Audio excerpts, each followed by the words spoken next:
अमित जी। जी। राधे राधे भगवान, आपके चरणों में कोटि कोटि प्रणाम।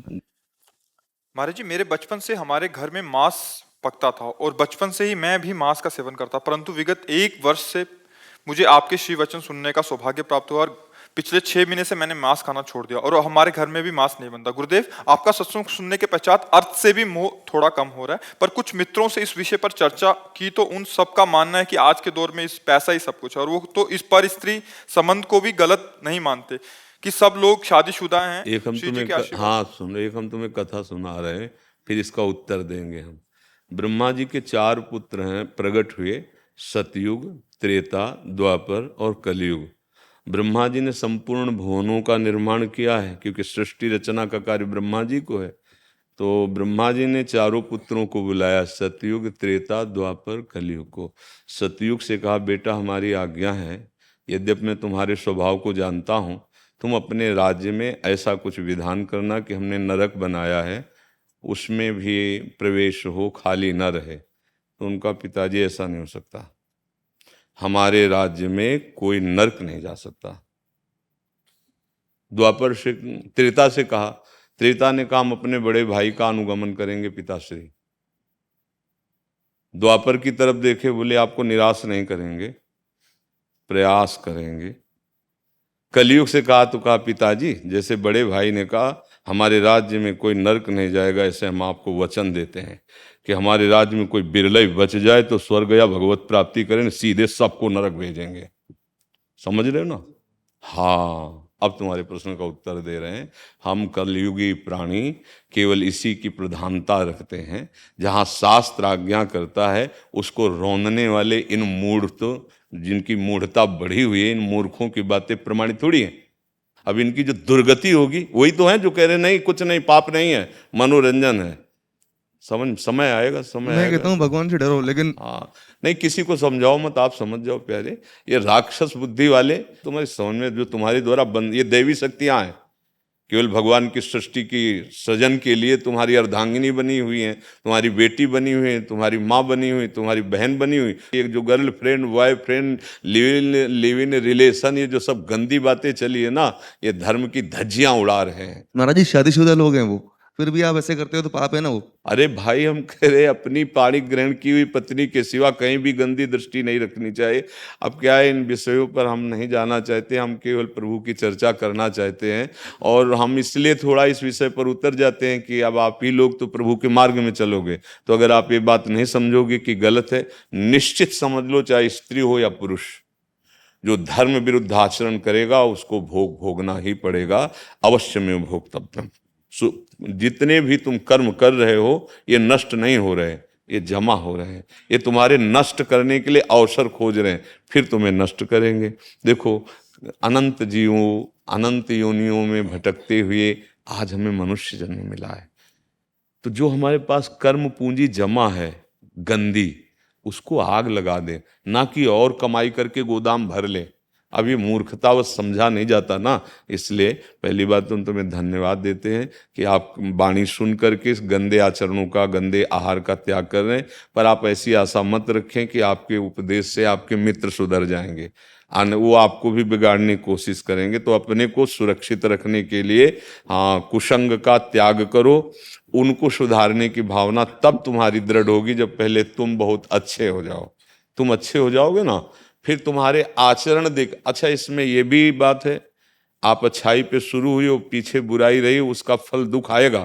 तो घबरा के छोड़ मत देना कि जब से अच्छाई में लगे तब से हमारा सब गड़बड़ होना शुरू हो गया। ऐसा मतलब हो सकता है विधान, क्योंकि मान लो क्रम सुख का चलता रहा, अब पाप कर्म का क्रम आ गया और आपने अच्छाई शुरू कर दी, अब वो क्रम तो भोगना पड़ेगा। तो आपको लगेगा जिस दिन से हमने सब छोड़ा उसी दिन से मुसीबत में फंस गए। ये माया उल्टी बुद्धि सिखाती है भैया। ये माता बहनें ऐसे दृष्टि से जो देखता है, हम फिर बार बार कहते हैं, त्रिभुवन में किसी की ताकत नहीं थी कि रावण को हरा सके। केवल यही दिमाग, यही जो तुम दिमाग बोले ना, मनोरंजन है। तो मंदोदरी छाती पीट के कहती, रहा न को कुल रोवन हारा। केवल इसी बात ने दुर्योधन महाबली भगवान बलराम जी का चेला था, कोई ऐसी वैसी बात नहीं थी। और भगवान व्यास देव जी के द्वारा प्रकट हुए 100 पुत्र थे, लेकिन द्रौपदी पर गंदी नजर, बड़े भाई की पत्नी पर गंदी नजर, तो क्या हो गया? 100 के 100 बन गए, 100 के 100 बन गए, मिट्टी में मिल गए, और सब महाबली थे। 10-10 हजार हाथियों का बल रखने वाले सब थे। ऐसे कोई साधारण एक हाथी को बस में करके दिखाओ, 10,000 हाथियों का बल रखने वाले, लेकिन एक दोस्त ने मिटिया मेट कर दिया, नहीं कर दिया। तो अब ये जैसे बातुल भूत विवश मतवारे, ते नहीं बोले बचन विचारे, तिन कर कहा सुने। भैया आप खुद देखो, गंदे आचरण करके देखो और अच्छे आचरण करके देखो, व्यभिचार करके देखो, ब्रह्मचर्य रह के देखो, सात्विक भोजन करके देखो, राक्षसी भोजन, खुद अनुभव करके देखो, भगवान का नाम लेके देखो, और संसार के आचरणों को, गंदे आचरणों करके, चिंता, शोक, भय, आगामी भय की कल्पना, नाना प्रकार के शोक, ये तुम्हारे हृदय को घेर लेंगे। चाहे जितना रुपया जमा कर लो, चाहे जितने तुम बढ़िया मकान बना लो, चाहे जितना भोग सामग्री इकट्ठा कर लो, ये सब बेकार हो जाएगा। एक क्षण में काल एक ऐसा तमाचा मारेगा, सब फैल जाएगा।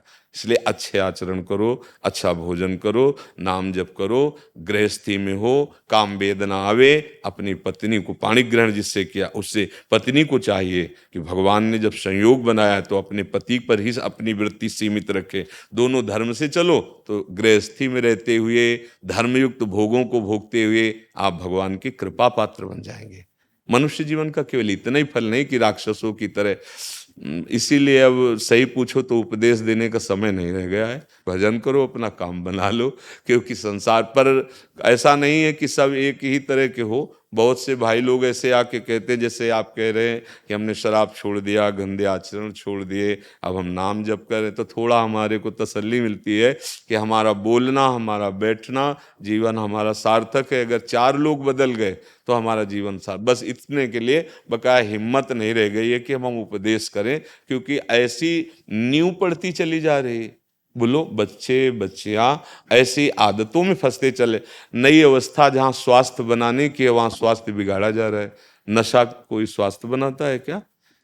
हाँ, गंदी बातें, बेविचार कहीं स्वास्थ्य बनता है क्या? गंदे तुम दृश्य देख रहे हो, गंदे आचरण कर रहे हो। अब आजकल चला है कि जो बड़ा आदमी है, बड़े आदमी को बच्चा है, वो पार्टी में जाए तो बड़ा आदमी, उसको कहा जाता है बड़ी सोसाइटी। और सोसाइटी में क्या हो रहा है?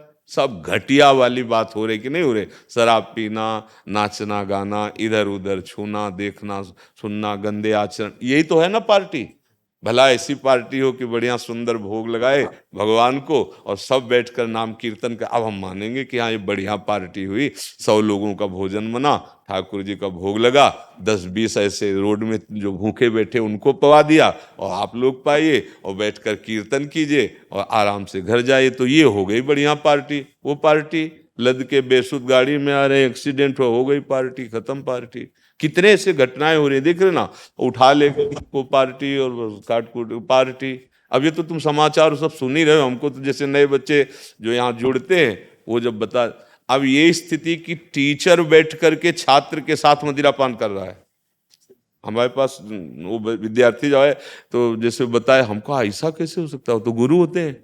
अरे बोले महाराज जी, अब आपका समय हो, ये टीचर ऐसे मेज में रखी है मदिरा, और ऐसे छात्र बैठे, और वही छात्र उनका प्रिय होगा जो लाएगा। हम कहा अब क्या विद्या हो, अध्ययन होगा क्या? तो ये बहुत समय, हम तो ये कहते हैं जो आए हो सत्संग में बड़े कृपा पात्र हो। भगवान, आज के सत्संग में आपने जैसे बताया भगवत प्राप्ति बहुत आसान है, मेरा संकल्प और दृढ़ हो गया है। बिल्कुल, ये देखो, हमें आप लोगों से किसी से कोई प्रलोभन नहीं है। अगर कोई और चाह होती तो हम तुमको सत्य कह रहे हैं, हम जबान नहीं खोलते और एकांत नहीं छोड़ते। एक चाह पैदा हो गई है कि अब हमारा आखिरी समय है, क्योंकि किडनी फेल है, कभी भी ठाकुर जी ट्रांसफर कर सकते हैं। अब जो कुछ गुरु से मिला है और जो कुछ जिंदगी में अनुभव हुआ है, तो हमने समाज का अन्न खाया है, समाज का वस्त्र पहना है। तो अब जो पकड़ पाओ, ना पकड़ पाओ ना। भगवान, आपका दर्शन कर लिया, अब तो लगता है अब कुछ नाचना चाहिए। हम इसीलिए केवल बोलते हैं भैया कि आपका जीवन बदल जाए, और हम सत्य कहते हैं। अगर आप श्रद्धा से स्वीकार कर लोगे तो ये प्रवचन नहीं है, भूत की तरह तुम्हारे ऊपर वचन चढ़ जाएंगे। क्योंकि हम वही बोलते हैं जो गुरु कृपा से यहाँ है, नहीं तो फिर नहीं। और तो वचन जो है ना वो चढ़ जाएंगे तुम्हारे ऊपर, जब जाओगे तो गूंज जाएगा तुम्हारे दिमाग में। तो भैया इन गंदे बातों को अपने हृदय में मत रखो। देखो आजकल पति पत्नी का प्यार ऐसे बिखरा हुआ है, कब कौन कहाँ से तलाक किसकी तलाक, ये शब्द हैं। अरे एक बार दोस्ती का हाथ मिला लिया तो एक दूसरे की गलतियों को माफ करते हुए पूरी जिंदगी का निर्वाह करते हुए आनंद पूर्वक रहो। लड़ाई झगड़ा आज इससे कल उससे, मन फिर ये क्या जीवन रह जाएगा। चलो यौवन अवस्था है, या एक अवस्था और आएगी वृद्धावस्था, फिर क्या होगा। तुम्हारे कर्म जब तुम्हारे ऊपर लागू कर होंगे, दंड भोग, तब क्या होगा। इसलिए बहुत यही कमाई की अवस्था है, इसमें अच्छी कमाई कर लो या बुरी कमाई कर लो। और देखो एक अनुभव की बात कहते हैं, जैसे हमने जीवन में कभी बंदूक नहीं चलाई है तो हमारे सामने रख दीजिए, हम उसको चला ही नहीं सकते। ऐसे जीवन में तुमने भजन नहीं किया है तो पक्की बात समझो, बुढ़ापा में माला रख लो, चंदन लगा लो, सब कुछ कर लो, भजन नहीं होने वाला। क्योंकि अंदर का अभ्यास संसार का है ना, वो ऐसे ही चलेगा। अब जिसने अभ्यास किया है तो एक सेकंड में लक्ष्य पे गोली मार देगा, क्योंकि उसने अभ्यास किया है। हमने अभ्यास नहीं किया। अगर आपने जीवन में भजन का अभ्यास किया है तो फिर वृद्धावस्था में और भजन होगा कि भैया अब हम तो छुट्टी, और खूब राधा राधा राधा। और जो सोचते जवानी में पापाचरण कर लो, बुढ़ापे में भजन करेंगे तो नहीं होगा, क्योंकि पापवंत कर सहज स्वभाव, भजन मूर्ते भाव न काऊ। समझ में आया भैया। सुमन दास जी। राधे राधे। राधे राधे महाराज जी, आपके चरणों में कोटि कोटि प्रणाम। महाराज जी, हम इंद्रियों को कैसे जीतें? अगर हम हठ पूर्वक इंद्रियों को विषय भोगों से रोकें तो भी मन बार बार विषयों का चिंतन करता है, इससे भी क्या हम दंभी या मिथ्याचारी कहलाएंगे? ऐसा क्या करें महाराज जी, मन विषयों की तरफ किसका ही ना जाए? प्रश्न है बच्चा? पहला शब्द है त्याग, फिर दूसरा शब्द है वैराग्य, फिर तीसरा शब्द है उपरति। पहले शब्द में शांति शब्द का प्रयोग भगवान ने कह दिया, त्यागात शांति अनंतरम। त्याग का स्वरूप होता है कि जैसे हम गृहस्थ हैं, हमारे पास वो जो व्यवस्था भगवान ने दी है और उस व्यवस्था में हम संतुष्ट हैं, इंद्रियों से भोग रहे हैं, वो भजन में बाधक नहीं होगी। अब अगर हमारी इंद्री कहीं और जा रही, अब उसे शासन में लेना है।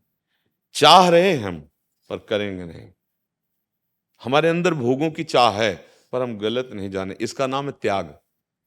अंदर से भोग लालसा है पर बाहर से हम अधर्म आचरण नहीं करेंगे, इसका नाम त्याग है। मतलब धर्म पूर्वक भोग भोगने के लिए मना नहीं किया गया है, ये भी बात समझो। गृहस्थ धर्म में धर्म पूर्वक विषयों का सेवन करना अनिवार्य है। विरक्त मार्ग में किसी भी तरह से विषयों का सेवन करना अनिवार्य नहीं रखा गया, वह निषेध रखा गया है। समस्त विषयों का त्याग करके केवल प्राण आहार का पोषण और शरीर ढकने के लिए वस्त्र, और रात दिन भजन, और उसका फल जगत मंगल। तभी तो संत जगत पूज्य होते हैं। मान लो आप लोग सब आके सर झुकाए तो किस बात के लिए सर झुकाए हो? इसके लिए थोड़ी कि हम पीला और लाल हो ये पहने इसलिए, नहीं नहीं, इसके लिए नहीं झुकता।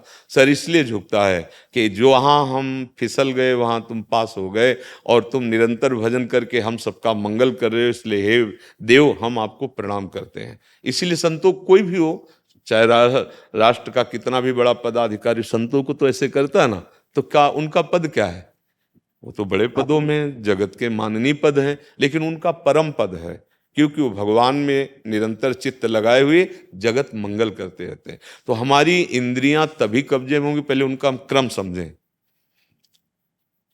बुद्धि सबसे श्रेष्ठ है, उसके नीचे मन है, मन के नीचे इंद्रियां हैं। पर उल्टा हमारा हो गया कि बलवान सबसे ज्यादा विषय हो गया। विषयों ने इंद्रियों को आकर्षित कर लिया, इंद्री ने मन को अधीन कर लिया, और मन ने बुद्धि को अधीन कर लिया, और हमारी दुर्दशा प्रारंभ हो गई। अब पहला काम होना चाहिए बुद्धि का शुद्ध होना। बुद्धि शुद्ध हो जाने का मतलब होता है विवेक। विवेक होता है सत्संग से, सत्संग मिलता है भगवान की कृपा से। बिन सत्संग विवेक न होई, और राम कृपा बिन सुलभ न सोई।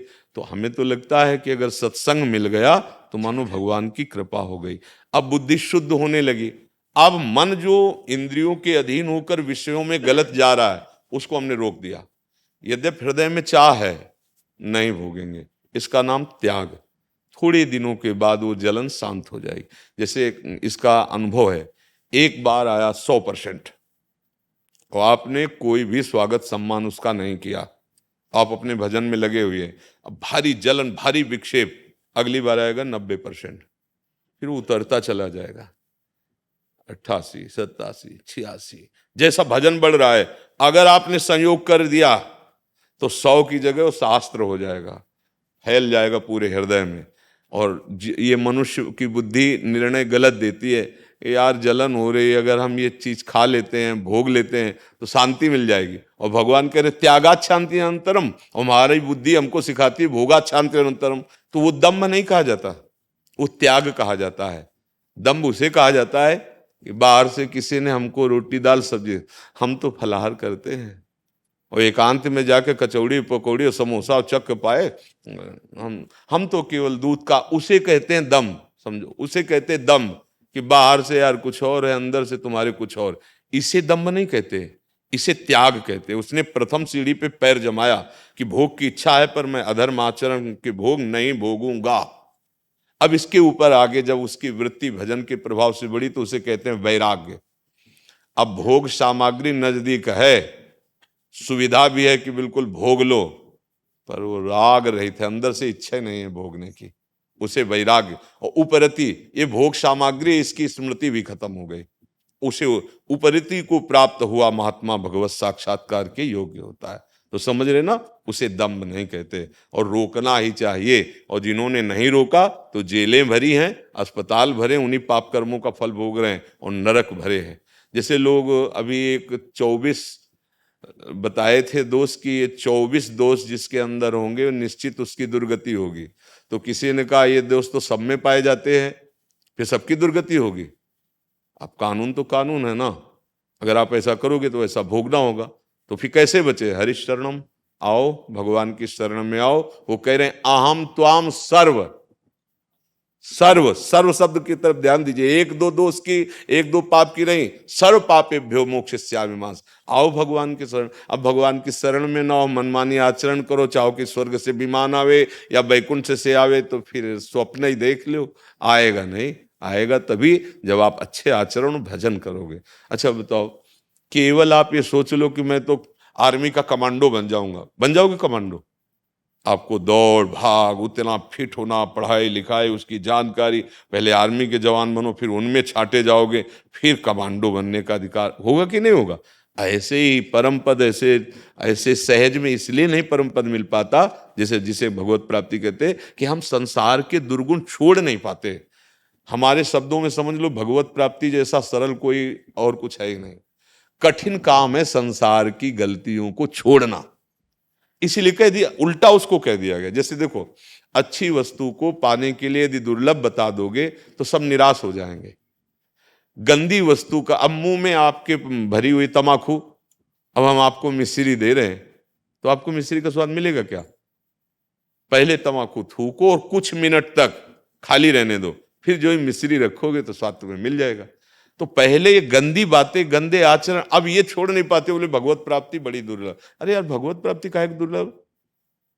हम उनके अंश हैं, वो हमारे बाप हैं, बाप की प्रॉपर्टी दुर्लभ है बेटे को प्राप्त होने के लिए। अब बेटा न बन करके तुम इधर उधर घूमो और ऐसे आचरण करो कि वो बाप जो है अपने आप दूसरे के नाम प्रॉपर्टी कर दे, तो तुम्हें नहीं मिलेगा, नहीं मिले। तो हमारे प्रभु की आज्ञा का उल्लंघन कर रहे हो, गीता भगवान की साक्षात वाणी है, आज्ञा का उल्लंघन कर रहे हो, मनमानी आचरण कर रहे हो, और माया के सब जितने पार्षद काम क्रोध लोभ मोह मद, इनसे तुमने मित्रता कर ली। तो भगवान फिर कह रहे कि अब भाई काट, अब तुम हमारी इस, हाँ उद्देश्य छोड़ के आ जाए, अगर वो आ जाए, उस समय भी आ जाए कि, तो भगवान कहते फिर मैं जिम्मेवारी ले लूं कि पुत्र तो है ही है ना, वो तो केवल धमकी दी जा रही थी, और अगर वो लौट गलती पड़ी तो फिर उसका हृदय तत्काल। तो इसीलिए चाहे जितना पापात्मा जी हो, यदि भगवान की शरण में आ जाए तो भगवान उसको निश्चित परम पद दे दे। भगवत प्राप्ति दुर्लभ नहीं है, कठिन है माया के इन दोषों को त्यागना।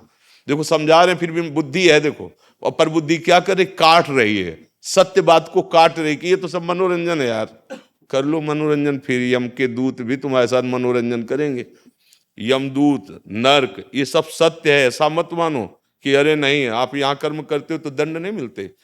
तो ऐसे ही जो आप पाप कर्म कर रहे हैं, जिनका उचित दंड यहाँ आपको नहीं मिला है, वो बड़ी सरकार है, वहां एक एक सेकंड का हिसाब होता है। इसलिए अच्छे कर्म करो, नाम जप करो। बहुत अच्छे अच्छे पदार्थ भगवान ने हम मनुष्यों के लिए बनाए, किसी जीव का गला काट के खाने की जरूरत नहीं है यार। बहुत अच्छे अच्छे स्वास्थ्यवर्धक पदार्थ है, पाओ, जीवों को पवाओ, पशु पक्षियों की सेवा करो। कितना, कौन इतना हमें बलवान दिखाई दे रहा है? तो काम को पछाड़ के दिखा दो तो तुम्हें बहादुर मान ले। और अभी सात्विक अन्न पाओ, नाम जप करो, काम को पछाड़ दोगे, क्रोध को पछाड़ दोगे। बाहर शरीरों को पटक देना कोई बड़ी बात होती है क्या? बहादुर तो तब माने जब तुम्हारे कोई थप्पड़ मारे तुम मुस्कुरा दो, मतलब क्रोध को जीत लिया तुमने, काम को जीत लिया तुमने, अभिमान को जीत लिया तुमने। इसे बल कहते हैं। ये कोई बल है एक दूसरे को। चंद्रशेखर जी महाराष्ट्र से। राधे राधे गुरुदेव। गुरुदेव राधे राधे, आपके चरणों में दंडवत प्रणाम। गुरुदेव, मैं सरकारी नौकरी करते हुए अपनी गृहस्थी चलाता हूँ। आपकी वाणी ने मेरा और मेरे परिवार का जीवन बदल दिया। राधा नाम अब आखिरी सांस तक ना छूटे, यही राधा रानी से विनती है। महाराज जी, कुछ दिन बाद नौकरी में मेरा प्रमोशन होने वाला है, जिसके परिणाम स्वरूप मेरी जिम्मेदारियां और बढ़ेंगी और वर्तमान में जो थोड़ा सा समय निकालकर भगवत मार्ग पर चलने की चेष्टा कर रहा हूं वो प्रभावित हो सकते हैं। क्या मैं प्रमोशन नकार कर वर्तमान पद में रहकर नौकरी नहीं करना? नहीं, अभी सत्संग का सार समझ नहीं पाए हो। रात दिन अपनी ड्यूटी पर रहो और उसे भगवान को समर्पित करो। भगवान का भजन है, बीच बीच में अंदर अंदर राधा राधा बोल दिया। समय निकाल के थोड़ी बैठना है, समय को उसी में लगा देना है। आप सेवा करो, खूब सेवा करो। आप क्या समझते हो हम बाबा जी हैं तो हम बैठे हैं क्या? शरीर को खूब सेवा में लगाओ, पर किसके लिए कर रहे हैं? किसके लिए कर रहे हैं? अपने प्रभु के लिए कर रहे हैं। तो आपके लिए, आप मान लो आए, आपसे हम बात कर रहे हैं, आपको डांट रहे हैं, आपको दुलार कर रहे हैं, तो हम यही मान के तो कह रहे हैं आप हमारे हो, हमारे प्रभु के हो। इसलिए तो आपकी पत्नी, आपका पुत्र, आपका परिवार, वो भगवान की ही तो सेवा बनी। और आप जिस पद पर हो उस पद पे ईमानदारी से खूब कर्मठ होकर के वो भगवान की पूजा हो जाएगी। और बीच बीच में नाम जप करते रहो, निश्चित इससे मंगल हो जाएगा। ये थोड़ी हो कि हम छोड़ छाड़ करके और ऐसे बैठने से काम नहीं चलता। जब तक जान है, हम बोल पाएंगे, चल पाएंगे, तब तक समाज सेवा करेंगे। हमारा धर्म है, हमारा जीवन है। जैसे आप बोले ना कि हमारा जीवन, तो हमारी छाती ठंडी हुई कि हमारा बोलना सार्थक, हमारा जीना सार्थक, तुम्हारे काम आ गई बात हमारी, तुम्हारा जीवन सुखमय हो जाए, तुम्हारा मंगलमय जीवन हो जाए, ये हमारा जीवन सार्थक हो गया। तो इसमें तो घबराना नहीं है। कितना भी काम हो वो सब भगवान को समर्पित कर दो। ये तो सर्वाणि कर्माणि मयि सन्न्यस्य मत्पराहा। भगवान कह रहे जितने भी कर्म हैं ये तो सर्वाणि, ऐसा नहीं लिखा कि आप यज्ञानि, आप ये शब्द क्या है? ये तो सर्वाणि, सर्वाणि में सब काम आ गए ना, सब सृष्टि के भगवान के कार्य हैं। ये तो सर्वाणि कर्माणि मयि सन्न्यस्य मत्पराहा, मेरे को समर्पित कर दो, मेरे परायण हो जाओ और मेरा जितना बने स्मरण कर लो। इसी से भगवत प्राप्ति हो जाएगी। भगवत प्राप्ति बहुत सरल है। जिन लोगों को लगता है भगवत प्राप्ति कठिन है, उनकी बातें मत सुनना। कठिन है संसार से आसक्ति हटा पाना, भगवान का मिलना कठिन नहीं। गंदी बातें छोड़ना कठिन है, भगवान का मिलना कठिन नहीं। एक बार सब गंदे आचरण छोड़ करके थोड़े दिन नाम जप करो, और अगर रोना आ गया, रुदु सुस्वरम राजन कृष्ण दर्शन लालसा, तो यहीं पैदा है, यहीं प्रेम जहाँ प्रकट हुआ था, यहीं भय प्रकट कृपाला दीन, यहीं नारायण या गौर श्याम को हृदय निकुंज बसइए। भगवान दूर नहीं है, दूरी हमें अनुभव करा रहा है संसार का राग, गलत आचरण, गंदी बातें, गंदा चिंतन, ये हमें भगवान से दूर करा। देखो हम तो पहली बार आपको देख रहे हैं, लेकिन आपका हमारे प्रति भाव हुआ तो परिवर्तन हुआ कि नहीं हुआ? तो आपने देखा, हम तो आज आपको देख रहे हैं, लेकिन आपने पहले से हमारी बात मान ली तो आपको लाभ मिला कि नहीं मिला? तो अगर हम भगवान को मान लेते हैं, हम तो अल्पज्ञ जीव हैं, जब सामने आए तब हम आपको जान रहे हैं, लेकिन भगवान तो वहीं जान रहे हैं जहां आप सुमिरन कर रहे हो। फिर आपको जो काम दिया है, जो सेवा दी, उसे भगवान की मान रहे हो, तो भगवान मान रहे हैं ना कि मेरी सेवा कर रहा है। देखो अब जैसे यहाँ सेवा है, एक आदमी यहाँ ये खड़े हैं, एक आदमी गेट में खड़ा है, एक आदमी दूर सोहनी लगा रहा है, और एक आदमी 1000 कोस दूर बैठकर हमारी बात मान रहा है। सबको बराबर लाभ मिलेगा? उसमें ये नहीं कि हमारे पास खड़े हैं तो इनको ज्यादा मिलेगा, उसको थोड़ा इससे कम मिलेगा, वो दूर है तो उसको ऐसा नहीं। देखो हुआ ना आपको लाभ, हमारे पास है, हमारी बात नहीं मानेगा तो यहाँ पास बैठे भी उसे कोई लाभ नहीं मिलेगा, पक्की बात। तो आप जो भी कार्य मिले ईमानदारी से करो और नाम जप करो भगवान का जितना बन सके, और अपने समय को भगवान को देते रहो। बिल्कुल सरल उपाय बता रहे हैं। जैसे आप 8 बजे से ड्यूटी में लग गए और रात के 10 बजे तक लगे, और आप जितनी बार स्मरण कर पाए नहीं, बाद में प्रणाम किया और 8 बजे से रात्रि के 10 बजे तक के समय को इकट्ठा, हे करुणा निधान प्रभु आपके चरणों में समर्पित करते हैं। पूरा समय समर्पित हो गया, उसमें जो त्रुटि हुई वो क्षमा हो गई और वो तुम्हारी भगवत प्राप्ति का हेतु बन गया। इसे कहते कर्म समर्पण योग। अब मान लो बात, भागने की कहीं थोड़ी जरूरत है। बैठ करके क्या होगा, बिना कर्म किए थोड़ी रहोगे, मन चलता रहेगा। और इतने बड़े भजनानंदी होना मुश्किल है कि मन को एकाग्र करके सीधे भगवान में लगा दिया। तो कर्म में मन लगना ज्यादा चाहता है क्योंकि लगा हुआ है, तो हम उसको उसी फुसला के चलाते हैं। कर्म में लगाते हुए कर्म को भगवान को समर्पित करते हो, राधा राधा राधा जितना बना उसी से काम चल जाएगा। समझ गए आप जी। गिरिराज वास मैं पाऊँ व्रत वैकुंठ जाऊँ, विचलूँ मैं लता पतन में, गिरिराज तलेटी वन में, आनोर जति पुरा जन में, राधा कुंड को वर्धन में, कुंडन में करूँ स्नान करूँ जलपान, पड़ो रहूँ रज में पड़ो रहूँ रज में, दीजो बहु बारंबार जन्म मोहे ब्रज में, जो कुछ मिले प्रसाद पाए के, गोविंद के गुण गाऊं, शीघ्रराज वास में पाऊं। शीघ्रराज महाराज की जय जय। आज महाराज हो भाग्य सब अंदर करके महाराज जी ये सब रमण रेती में अपने उदासीन काठनी आश्रम में सब पढ़ते हैं बालक, अंदर रोज आके आपके सत्संग सुनते हैं। अंदर आके बैठ। और आप हमारा तो कोई बल नहीं है, सतगुरुदेव भगवान कहे हैं इन लोगों को संभालो। अब हम तो खुद गिरे हुए हैं, इसको क्या संभाले, नहीं। कोई योग्यता नहीं, बस आपके वचन के सहारे बस रात को सुनाते हैं। और आप जैसे दिनचर्या बताए हो कोशिश करते हैं, एक साथ हम लोग एक साथ मिलकर निभाने का कोशिश कर रहे हैं। बिल्कुल। बस आपसे प्रार्थना इतनी है कि आप जैसे बाहर से वचन के द्वारा संभाल रहे हो, अंदर थोड़ा बल दे दीजिए कि आपके वचन पालन कर पाए बस। जी वो तो आप में सामर्थ है। आसन दो बैठ जाओ, एक मिनट आसन दे दो बैठ जाओ, आप में सामर्थ है। आप बस एक प्रधान बात, जैसे कोई भी महल उसकी नींव मजबूत हो तो बहुत सुंदर होता है, ऐसे हमारी साधना की नींव ब्रह्मचर्य है। अगर ब्रह्मचर्य हम लोग संभाल लें गुरु कृपा से, और स्मृति भगवत चरणारविंद की नाम की, तो किसी भी मार्ग में जाया जाए विजय श्री को प्राप्त होगा। फिर ये भगवत मार्ग तो इसी के आधार पर है। नवीन बच्चे हो, कहीं किसी भी तरह का कोई कुसंगी दृश्य, व्यक्ति, वचन, आहार, इससे बचना होगा। जिस आहार के पाने से गंदी मन में स्फुरना हो, जिस व्यक्ति के मिलने से गंदा चिंतन, जिस दृश्य के देखने से गंदी बात, वो नहीं। क्योंकि जैसे आप रह रहे हो, ये बहुत पूर्व से हमारी परंपरा रही है।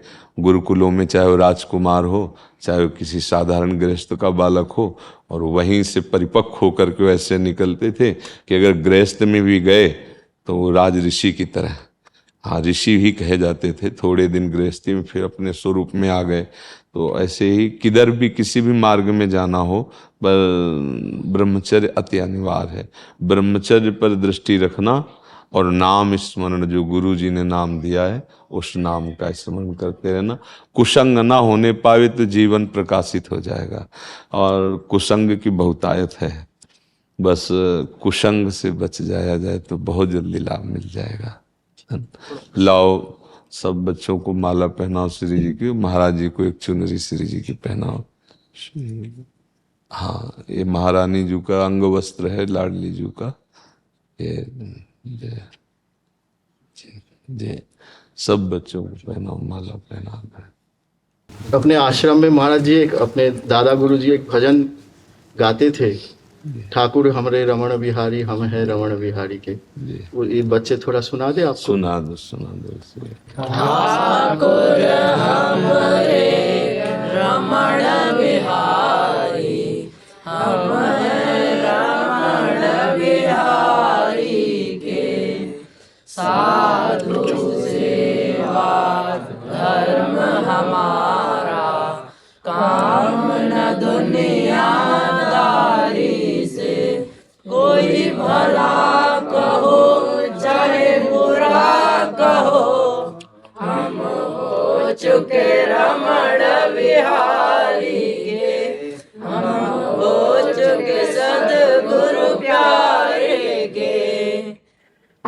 बहुत सुंदर, बहुत सुंदर, बहुत सुंदर। आप कृपा बनाए रखिए कि हम लोग आपके वचन पर चल पाए बस। जी और जी कुछ जी, नहीं। लाडली लाल ये प्रिया पिता।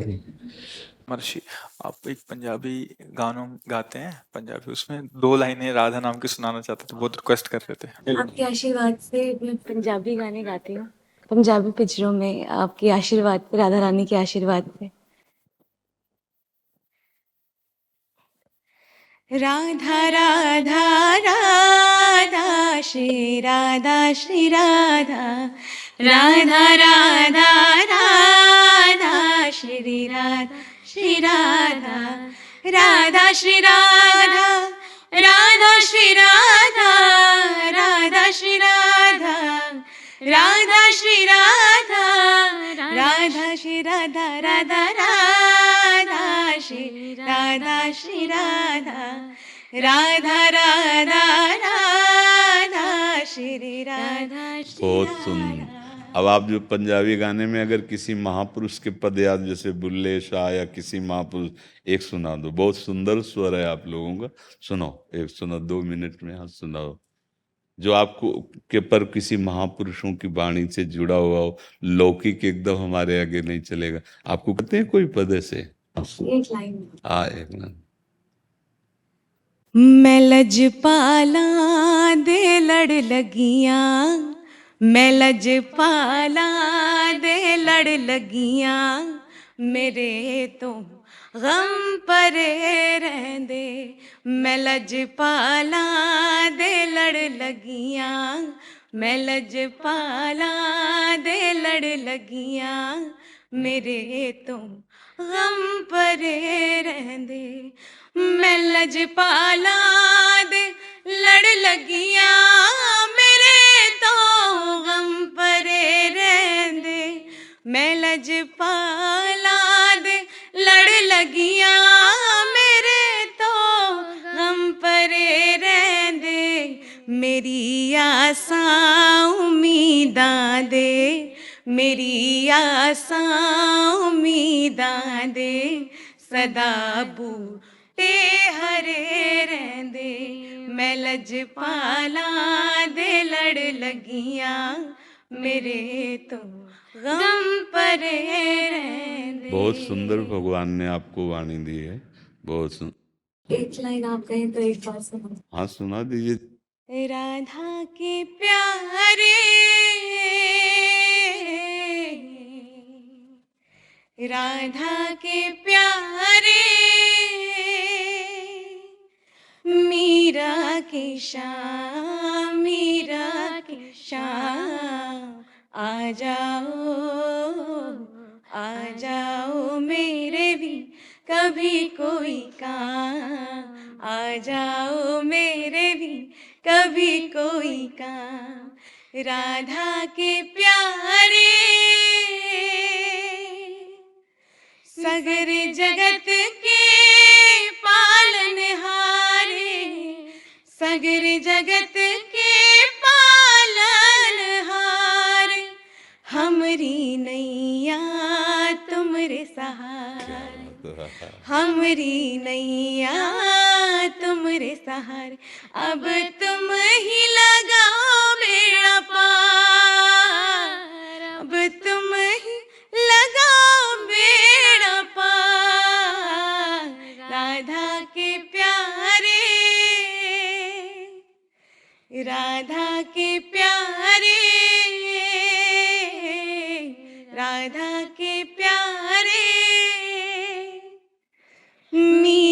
के शाम, मीरा के शाम, आ जाओ मेरे भी कभी कोई काम, आ जाओ मेरे भी कभी कोई काम। आपसे मिलने की बड़ी इच्छा, मतलब दिल से इच्छा थी कि हम आपसे मिलें। हाँ, श्री जी की कृपा से इसे आपका आशीर्वाद। बस, हाँ, बस नाम जप करते रहना। हाँ, बहुत अच्छे।